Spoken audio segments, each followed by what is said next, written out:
Jidher li l-gvern ta' Robert Abela ma tgħallem xejn mis-sitwazzjoni li affaċċja pajjiżna s-sajf li għadda, hekk kif il-famużi mekkaniżmi reġgħu ma ħadmux. Is-sena li għaddiet Malta kienet qed tiġi reklamata bħala waħda mill-aktar destinazzjonijiet siguri fl-Ewropa, peress li pajjiżna kien qed jirreġistra ammonti vera żgħar ta' każijiet ġodda pożittivi ta' COVID-19. Iżda f'temp ta' ftit ġimgħat pajjiżna spiċċa mill-aqwa fl-Ewropa għal pajjiż li beda jaffaċċja mijiet ta' każi ġodda ta' kuljum.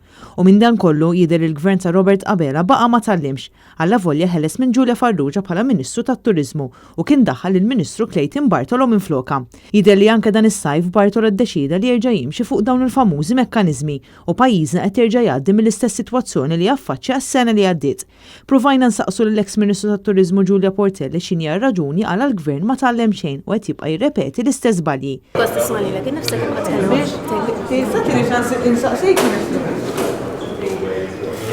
F'temp ta' ġimagħtejn minn madwar 20 każ attiv, issa pajjiżna spiċċa b'1000 każ attiv, ħafna minnhom persuni li daħlu minn barra. U quddiem dan kollu il-Ministru tat-Turiżmu Clayton Bartolo qed jibqa' totalment sieket.